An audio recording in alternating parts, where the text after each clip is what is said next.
Du souci. Oui, mais pas d'angoisse. Jamais.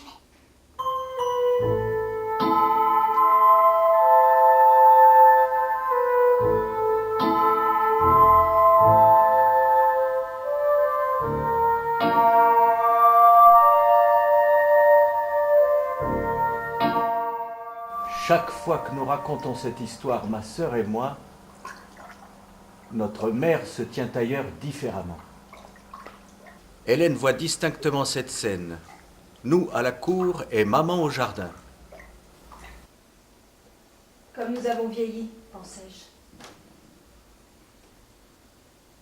Reste, dit-elle. Je reviens, dis-je. C'était un mensonge.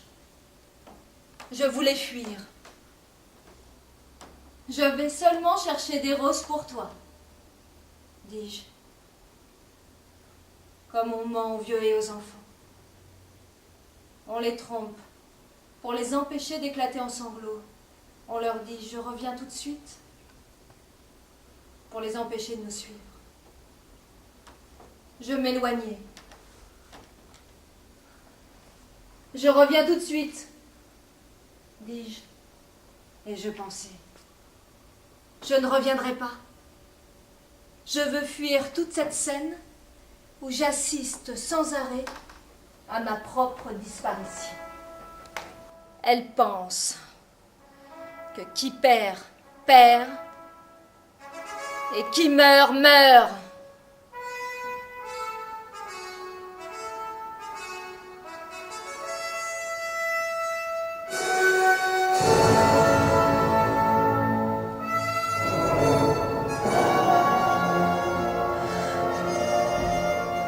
Si l'on pouvait vivre et ne pas souffrir, sourire,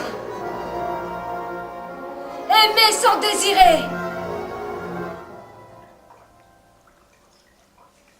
Je mens. J'avoue. Je mens. Excusez-moi, ne dis-je pas? Je me retire. J'y suis invitée. J'ai mes raisons dans mes poumons. J'aimerais que l'on me pardonne. Mais elle est là, la mort à la porte, me disant « Mais je suis là, moi !»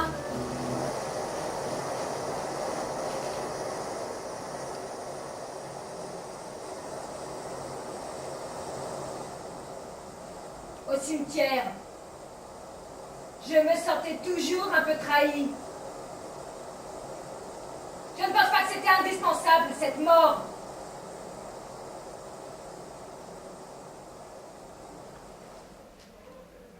Elle ne lui pardonne pas sa mort, c'est qu'il est parti, avant qu'elle ait pu dire le mot d'adieu. Sa mort, elle ne lui a pas donné.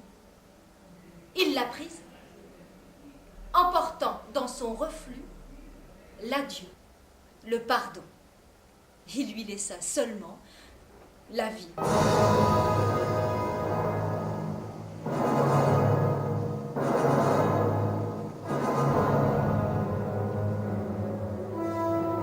Il ne faudrait pas que ce soit comique.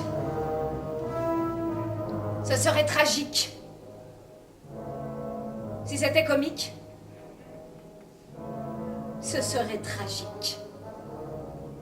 On donnerait une fausse impression.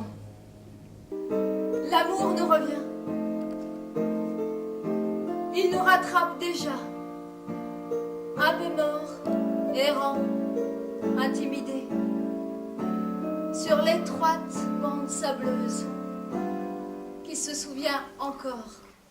Toute l'immense distance qui nous séparait de la vie était en réalité sans profondeur.